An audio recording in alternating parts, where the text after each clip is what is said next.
Avis vascular centre మన దేశంలోనే the best varicose vein hospital. నమస్తే రమ్ గారు. నమస్తే జయ.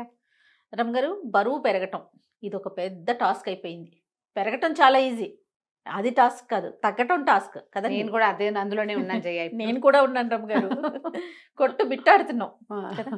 ఒక్క 2 రోజులు కొంచెం కడుపు నిండా తింటే అమ్మో ఒళ్ళు వచ్చేసింది, లావు అయిపోయామన్న ఫీల్లోకి వెళ్ళిపోతామండి. అవును, కొంతమంది ఎంత తిన్నా లావు కారం గారు, ఎంత మెటబాలిజం వల్ల అనిపిస్తుంది. అబ్బబ్బా ఎంత అదృష్టవంతులు అనిపిస్తుంది. ఒళ్ళు రావడం మొదలైతే వస్తూనే ఉంటుంది జయ. ఆ రావడం మొదలయ్యే లక్షణం లేకుండా ఉన్న వాళ్ళు ఏం తిన్నా బాగానే గట్టిగానే అసలు సన్న బక్క బల్చగా ఉంటారండి. ఎంత తింటారో రఘు గారు. అలా అనకూడదు, అలా అనకూడదు తూచి కానీ అనిపిస్తుంది రమ్మ గారు నాకైతే. వీళ్ళు శుభ్రంగా తిన్నారు, నా కక్క ముక్క లాగిచ్చేట్టుగా తింటారు అనిపిస్తుంది. చక్కగా తింటారు, పగలు పడుకుంటారు, లేస్తారు, ఏమి ఎక్సర్సైజ్ చేయరు, వంటి తీరు. ఎన్ని బాధలు పడతానో నేనైతే తెలుసా. నువ్వు ఇంటే తింటావు, పిచ్చుకలాగా తింటానా. వాకింగ్లు చేస్తా ఉంటా, ఏదో ఒకటి చేస్తా ఉన్నా కూడా ఒక 2 రోజులు కొంచెం ఒక ముద్ద ఎక్కువ తిన్నానంటే నాకే తెలిసిపోతుంది, అమ్మో నేను లావ్ అయిపోతున్నాను అన్న ఒక ఫీల్ వచ్చేసి. న్యాచురల్గా సన్నగా అవ్వాలి, ఒంట్లో ఫ్యాట్ తగ్గిపోవాలంటే ఏం చేయాలి చెప్పండి? 2 పనులు చేయాలి. తిండి మానేయాలి, ఎక్సర్సైజ్ చేయాలి. ఒట్టి ఎక్సర్సైజ్ తోటి సన్నబడ్డ వాళ్ళు అసలు చూడని చేయ. మనం ఎక్సర్సైజ్ తోటి మనుషులు గట్టిగా అవుతారు, ఫిట్ అవుతారు, గట్టిగా ఉంటారు, కదలికలు బాగుంటాయి, పోస్చర్స్ బాగుంటాయి, ఆ తర్వాత గుడ్ షేప్స్లో కనిపిస్తారు. ఎక్సర్సైజ్ తోటి వెయిట్ తగ్గటం అనేది నిర్వివాదాంశం.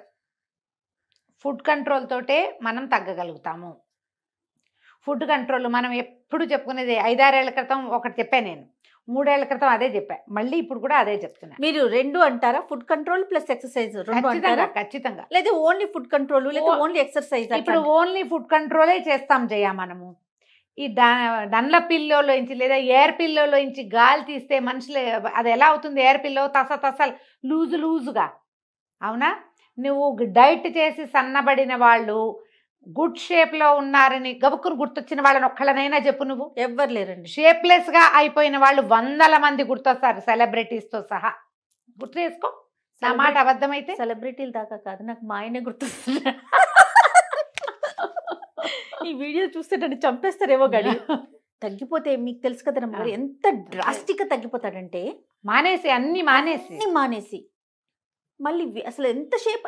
అదే మీరు అన్నట్లుగా పిల్లో కనుక ఎట్లా అలా అయిపోతుంది. పెద్ద పిల్లోలో బాగా నిండుగా పత్తి కూరిన పిల్లోని సగం తీసేస్తే డీలాగా ఏడ్చినట్టు ఉంటారు. ఊరెళ్తే రమ్మ గారు కొంతమంది పెద్దవాళ్ళు అయితే పక్కకు తీసుకెళ్ళి, ఏంటి బాబు ఏదైనా సమస్య ఏదైనా ప్రాబ్లం అంటారు, హెల్త్ బాగోట్లేదా, లేకపోతే పర్సనల్ గా బాగోట్లేదా, ఇంకా రకరకాల ప్రశ్నలు అనమాట. నిజంగా రమ్మ గారు కదా. అస్సలు మీరు డైట్ చేసేవాళ్ళు ఇప్పుడు ఎన్ని రకాల డైట్లు వచ్చినాయి. మనమే సుమన్ టీవీయే బోల్డని డైట్లను ప్రమోట్ చేస్తుంది, బోల్డని యోగాల్ని ప్రమోట్ చేస్తుంది. యోగా చేయండి, లేదా ఎక్సర్సైజ్ చేయండి, పిలాటిస్ చేయండి, జూంబా చేయండి, ఏమైనా చేయండి. దాంతోపాటు డైట్ కంట్రోల్ కూడా చేయండి. అదేదో డైట్ తీసుకుని మీరు సన్నబడితే ఎంతమందిని చూసాను చేయ, అద్భుతమైన డైట్లు ఏమీ తినకుండా వటించి ఉండి 18 కిలోలు, 20 కిలోలు, 30 కిలోలు తగ్గిన వాళ్ళని కూడా చూసాం. ఆ తగ్గిన వాళ్ళు అదే వెయిట్లో మెయింటైన్ కావాలి అంటే ఎక్సర్సైజ్ మస్ట్. వాకింగ్ చేస్తాను, ఎంతసేపు వాకింగ్ అంటావు. వాకింగ్ తోటి నువ్వు తగ్గేది, వాకింగ్ తోటి ఏంటంటే నువ్వు చకచకా నీ కదలికలు బాగుంటాయి. అవును, దాంతో నువ్వు తగ్గేదైతే లేదు, అస్సలు ఉండదు. కానీ వాక్ చెయ్యాలి. అప్పుడు ఏమిటవుతుంది, మనకి శరీరం సులగ్గా ఉంటుంది, యాక్టివ్గా ఉంటాం. మనం వాక్ చేస్తే ఇప్పుడు ఎక్కడికైనా గబుక్కుని కాస్త నడవాల్సి వస్తే, ఈ రోజువారీ వాకింగ్ అలవాటు లేని వాళ్ళు ఏడుస్తారు దేవుడు అని. ఏ గుళ్ళోకి వెళ్తే కాళ్ళు పీక్కొస్తూ ఉంటాయి, కంఫర్టబుల్గా ఉండదు. మన జీవన క్రియలు కుంటుపడకుండా ఉండాలంటే వాకింగ్ మస్ట్. కానీ వాకింగ్ ఫర్ వెయిట్ లాస్ కానీ, వాకింగ్ ఫర్ గుడ్ షేప్ కానీ, వాకింగ్ ఫర్ ఇంకోటి ఏదో కానీ ఎవరైనా చెప్తారా మనకి? లేదండి, చెప్పరు. 8 కిలోమీటర్లు నడిచే వాళ్ళని కూడా చూస్తాం మనం రోజుకి. నడిచేస్తారు, అలాగే ఉంటారు. వాళ్ళు చక్కటి షేప్స్లో మారినట్టు ఉంటారు. చక్కటి షేప్లోకి మారాలంటే శరీరానికి తగిన ఎక్సర్సైజు. నేనైతే ఆల్ ద టైమ్ సూర్య నమస్కారాలే నమ్ముతాను. యోగాకే మీరు సూర్య నమస్కారాలు కనుక చేసి, ఇప్పుడు నేనైనా వెయిట్ పెరిగాను కానీ ఆర్డ్ షేప్లో రాలా ఇంకా నేను, బికాస్ ఆఫ్ సూర్య నమస్కారాలు. ఆన్ అండ్ ఆఫ్ చేస్తూనే ఉంటా జయ. నేను ఎంత ఒళ్ళొంగితే అంత వస్తుంది అంటారా రమ్మగారు? కరెక్ట్ షేప్లో ఉంటారు జయ. ఒళ్ళొచ్చినా గుడ్ షేప్స్లో ఉంటాం, గట్టిగా ఉంటాం, ఆరోగ్యంగా ఉంటాం. వెయిట్ లాస్ కనిపిస్తుంది అంటే ఏం పెద్దగా అనిపించట్లేదు జయ, ఫ్యాట్ లాస్ కానీ వెయిట్ ఏం లాస్ కనపడదు. ఫ్లెక్సిబుల్ ఉంటుందా?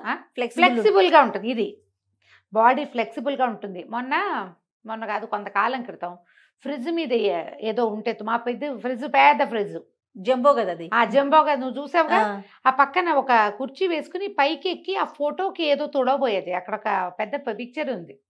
తుడవబోతే ఏం చేశాను, బాగా అందట్లేదని కుర్చీ కాలు మీద, చేతి మీద ఒక కాలు ఆనించా.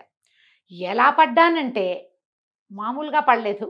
ఏడాది క్రితం అసలు దిమ్మ తిరిగిపోయింది. ఏమైపోయానో కూడా అర్థమై చావలేదు నాకు. మామూలుగా అయితే ఈ ఏజ్కి ఏదైనా విరగాలి మరి కదా, ఏం అవ్వలేదు జయ, ఏవో చిన్న ఎంత పెద్ద రహస్యం చెప్తా కదా నీకు నేను. భగవంతుడా, ఇది ఎలా అయిందంటే చెయ్యి ఆడ్గా నేలకు, మనం పడేటప్పుడు ఎక్కడో చోట చేతులు పెట్టేస్తాం కదా, వేలు కొంచెం ఆడ్గా ఎట్లాగో పక్కకి తిరిగింది. ఒక 2-3 రోజులు వాపు ఉంది. ఎక్స్రే తీయించాం, ఏమైనా విరిగిందా అని. ఏం లేదు, ఒక ఆడ్గా అయింది. అలా అప్పుడే అటు ఇటుగా మా అక్కయ్య కూడా ఇలాగే పడింది. తనకి ఇక్కడ విరిగిపోయింది, తనకి ఆ సర్జరీ అవసరపడింది. మేమిద్దరము ఒకేలా పడ్డాం. ఒక 4-5 కేజీలు తేడా ఉంది మా ఇద్దరికి, అంతే. ఒక 4 కిలోలు తేడా ఉందేమో. తనకు కొంచెం షార్ట్ నాకంటే. నేను పడ్డాన్ని తెలిసి మా అక్కయ్య పిల్లలందరూ కుట్టిపిని కనీసం ఏదో ఒక ఎక్సర్సైజ్, యోగా ఉంటుంది కాబట్టి ఈ బాడీ అంత సులువుగా విరగలేదని జడ్జిమెంట్ ఇచ్చారమ్మా. మాకు ఒక ఆయుర్వేదిక్ ఫ్రెండ్ ఉన్నారు, తను కూడా అదే చెప్పాడు. అవునా, నీ ఎక్సర్సైజ్ ఉండటం వల్ల నీకు ఫ్లెక్సిబుల్గా ఉంది బాడీ, ఓకే, ఇది తక్కువ ఉంటుంది అని. అవునో కాదో డాక్టర్లు ఎవరైనా చెప్పాలమ్మా. నేను పడిన పొజిషన్కి చాలా అవ్వాలి నాకు. కుర్చీ ఎలా అయిపోయిందంటే అది నానా రకాలుగాను అయింది, పనికి రాకుండా. అసలు చెప్పా కదా, తలకాయ ఎక్కడ పడ్డాను, ఏమైపోయానో కూడా చాలాసేపటి దాకా అర్థం కాలేదు. అమ్మో, అలా జాగ్రత్తగా ఉండాలి రమ్మ గారు కదా. ప్లాస్టిక్ వాటి మీద గబుక్కుని ఎక్కకూడదు. ఇది ఒక పాఠం. అయితే మనకి ఈ యోగా కానీ ఎక్సర్సైజ్ కానీ ఉన్న వాళ్ళకి బాడీ ఫ్లెక్సిబుల్గా ఉంటుంది. అవును, గట్టిగా ఉంటుంది, గుడ్ షేప్లో ఉంటుంది. నువ్వు 4 అడుగులు ఎక్కగలుగుతావు, 10 అడుగులు నడవగలుగుతావు, ఏదైనా వంగి తీయగలుగుతావు, ఇతరుల సహాయం లేకుండా బరువెత్తేయగలుగుతావు. ఇవి అవసరం కదా. మరి ఇప్పుడు నువ్వు ఒట్టిగా డైట్ కంట్రోలే చేస్తావు, డైటే చేస్తావు, సన్నగానే అవుతావు, వెయిట్ తగ్గించేస్తావు. నీ బాడీకి డైట్ వల్ల ఫ్లెక్సిబిలిటీ వస్తుందని కానీ, గుడ్ షేప్ వస్తుందని కానీ, స్టామినా పెరుగుతుందని కానీ ఎవరైనా చెప్పారా? స్టామినా వచ్చేది ఎక్సర్సైజ్ వల్ల. బోన్ స్ట్రెంగ్త్ స్ట్రాంగ్ అయ్యేది ఓన్లీ కండరాలు గట్టిగా ఉంటాయి, శక్తి పెరుగుతుంది, మనకి శక్తి నిలవలు పెరుగుతాయి, పనిచేసే క్షమత పెరుగుతుంది. మీరు ఒట్టిగా తగ్గటం అంటే ఇప్పుడమ్మా ఏవో ప్రాబ్లమ్స్ తోటి లావ్ అవుతారమ్మా. థైరాయిడ్ వల్ల వెయిట్ పెరిగిపోతారు చాలామంది, డిప్రెషన్ వల్ల వెయిట్ పెరుగుతారు, అనేక రకాల మానసిక సమస్యలు, హార్మోనల్ ఇంబ్యాలెన్స్ వల్ల లావ్ ఎక్కుతారు. వీటికి మనం చెప్పలేం. అలా కాకుండా ఫుడ్స్ వల్ల లావ్, ఇప్పుడు హార్మోనల్ ఇంబ్యాలెన్స్ వల్ల లావ్ అయ్యే వాళ్ళు కూడా మీరు యోగా చేయండి, మీరు చక్కగా గట్టిగా ఉంటారు. థైరాయిడ్ వల్ల లావెక్కిన వాళ్ళు యోగా చేయండి, గట్టిగా ఉంటారు. కాదని చెప్పమని ఎవరినైనా ఎవరు చెప్పరు. కానీ మీరు డైట్ చేయండి మీరు గట్టిగా అవుతారు అని మాత్రం ఎవరు చెప్పరు. డైట్ కంట్రోల్ వల్ల మీరు వెయిట్ తగ్గిపోతారు, డ్యామ్ షూర్. అది డ్యామ్ షూర్, అందులో ఏ అనుమానము లేదు. దాంతోపాటు మీకు ఇంకేం కావాలో ఆలోచించండి. ఒట్టి వెయిట్ తగ్గటమేనా? ముందు స్టామినా, స్ట్రాంగ్నెస్, స్ట్రెంగ్త్ కావాలి, స్ట్రెంగ్త్ కావద్దు, గుడ్ షేప్ ఎవరికైనా కావాల్సిందే కదా, ఫ్లెక్సిబిలిటీ ఎవరికైనా కావాలి. వాటి కోసం కూడా ట్రై చేసేటట్టయితే ఫుడ్ కొంత కంట్రోల్ చేయండి. మనమే చేసుకునేది. ఎక్కడికైనా వెళ్ళి డబ్బులు కట్టేమనుకో వాళ్ళు ఎలాగో మన చెక్కేస్తారు. డబ్బులు చెక్కబడతాయి కాబట్టి మనం కూడా చెక్కబడతాం కొంత. మీరే స్వయంగా చేసుకునేటట్లయితే ఫుడ్ కంట్రోల్ ఎలా చేస్తారంటే పోర్షన్ కంట్రోల్ చేసుకోండి. ఇది ఈజీ మెథడ్. అన్నీ మానేసి బతకలేం మనం. బెంగ వస్తుందమ్మా, ఫుడ్ మీద బెంగ. శరీరం కూడా వీడు ఫుడ్ ఇవ్వరేమో వీళ్ళు అని దాచిపెట్టుకోవటం మొదలు పెడుతుంది. బాడీకి తెలిసిపోతుంది కదా.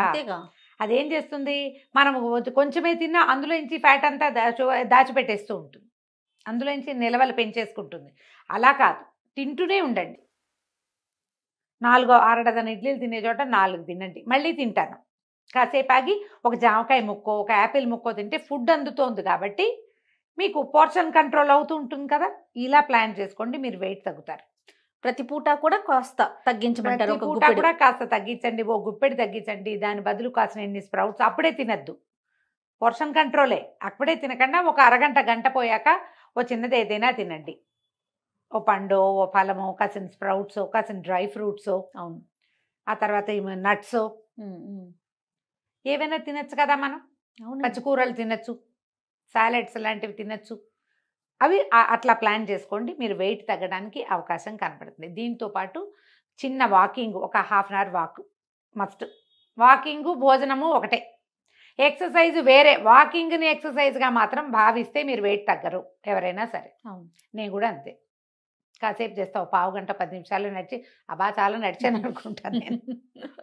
కానీ చిన్న చిన్న స్ట్రెచ్చింగ్స్ ఈజీగా మీరు కాళ్ళు చేతులు విసరటము, గాల్లోకి కాళ్ళు విసరటము, కొంచెం కాళ్ళు పైకి కిందకి చేయటము, చిన్న జాగింగ్ చేయటము, స్ట్రెచ్చింగ్ ఎక్సర్సైజులు సింపుల్వి దొరుకుతాయి. ఇంటర్నెట్లో చూడండి, చక్కగా మీరు చేయగలిగిన స్ట్రెచ్చింగ్లు చేయండి. వారంలో కనీసం 5 రోజులైనా ఏదో ఒక స్ట్రెచ్ చేయండి. వారంలో 2-3 సార్లైనా మెట్లెక్కి దిగండి. ఓ చిన్న డ్యాన్స్ సరదా ఉంటే ఏదైనా చిన్న పాట పెట్టుకుని దానికి డ్యాన్స్ చేసుకోండి. ఇప్పుడు 1 మినిట్ వాకు, 5 మినిట్స్ వాకు, 7 మినిట్స్ ఎక్సర్సైజులు ఎన్నొచ్చాయమ్మా. మనం ఏంటంటే కన్సిస్టెన్సీ ఉండదు జయ. మన ప్రాబ్లం ఏంటంటే బేసిక్గా కంటిన్యూ చేయం ఏది. మనము ఒక 2 రోజులు చేస్తాం, కొత్త మురిపం, మళ్ళీ మామూలే చేసేస్తాం. అలా మురిపించకూడదు. రోజువారీ దాన్ని అలవాటు చేయండి. మీకు శక్తి ఉండి, డబ్బులుండి, అవకాశాలుండి, ఆసక్తి ఉంటే ఏదైనా డైట్ తీసుకోండి. నేను కాదనేమంటల్లా, దాన్ని అది వేస్ట్ అని నేను చెప్పను పొరపాటును కూడా, మంచిదే. యోగా క్లాస్ కూడా తీసుకోండి దాంతోపాటు ఒక మంచి యోగా క్లాస్ పెట్టుకోండి. రోజువారీ యోగా మీకు ఆరోగ్యాన్ని పెంచుతుంది, శక్తిని పెంచుతుంది, మీ మీద మీకు కాన్ఫిడెన్స్ని కూడా పెంచుతుంది. బట్టలు లూజ్ అవుతాయి మామూలుగా వెయిట్ తగ్గేసరికల్లా, ఆర్డ్గా ఉండదు. కానీ ఇలా ఆర్డ్ షేప్లోకి వెళ్ళకుండా గుడ్ షేప్స్లో ఉండటము విత్ స్ట్రెంగ్త్ అనేది ఆలోచిస్తే కనుక మీరు చేయగలుగుతారు. పోర్షన్ కంట్రోల్ బెస్ట్ నన్ను అడిగితే. ఈ రాత్రిపూట 7 తర్వాత ఫుడ్ తీసుకోకండి. టైమింగ్ ఒకటి చాలా మెయింటైన్ చేసుకోవాలి. ఫుడ్ తీసుకోవద్దు రాత్రిళ్ళు ఫ్రూట్స్ తినటం లాంటివి కూడా చేయబోకండి. అవన్నీ కూడా ఏంటంటే ట్రైగ్లిజరైడ్స్ పెరుగుతాయి, పళ్ళు అవి తినకూడదు అలాంటివి చెప్తున్నారు. మరి అవును, రాత్రులు తింటే పొద్దుటికి జలుబు చేస్తుంది ముందు కదా. దాని బదులు ఇంకోటి ఏదైనా ప్లాన్ చేసుకోండి. ఈవినింగ్ 7 కల్లా తినేసేయాలి. మీరు పడుకునే టైంకి ఫుడ్ అరిగిపోవాలి. ఈ ఫ్యాట్స్ కొంచెం నూనెల్లో వేయించినవి, వేపుళ్ళు అవి తగ్గించుకోండి. అన్నీ తినండి అంటే అన్నీ తినమన్నాం కదా అని పకోడీలు తింటామని అనుకోకండి. వేయించిన ఫుడ్స్ అవాయిడ్ చేయండి, బయట ఫుడ్ అవాయిడ్ చేయండి. అప్పుడు ఆటోమేటిక్గా ఎంతో కొంత వెయిట్ తగ్గుతారు. ఒక నెల 1 కేజీ, కేజీన్నర మీరు పెద్దగా ఏం చేయకుండానే తగ్గారనుకోండి, ఆసక్తి వస్తుంది దాని మీద. మరి ఒక నెల రోజులు exercise, diet control, portion control 2 చేస్తే మీకు కన్సిస్టెన్సీ వస్తుంది. అది అలవాటు అవుతుంది తర్వాత అట్లా చేయటం. ఇలా అలవాటు చేసుకుని కొంత వెయిట్ తగ్గించుకోండి. ఏమైనా ఆరోగ్య సమస్యలు ఉంటే డాక్టర్ని సంప్రదించండి అమ్మా. ముందు మీరు డైట్ కంట్రోల్ చేయదలుచుకుని డైట్కే వెళ్ళదలుచుకున్నారు, ఎవరిదైనా ఏదైనా కాస్ట్లీ డైట్కి వెళ్ళదలుచుకుంటే ముందు ఫిజిషియన్ని చూసి మీ ఆరోగ్య పరిస్థితి ఏమిటో కనుక్కుని అప్పుడు దిగటం కూడా మంచిది. అలానే రమ్మ గారు. నమస్తే. నమస్తే.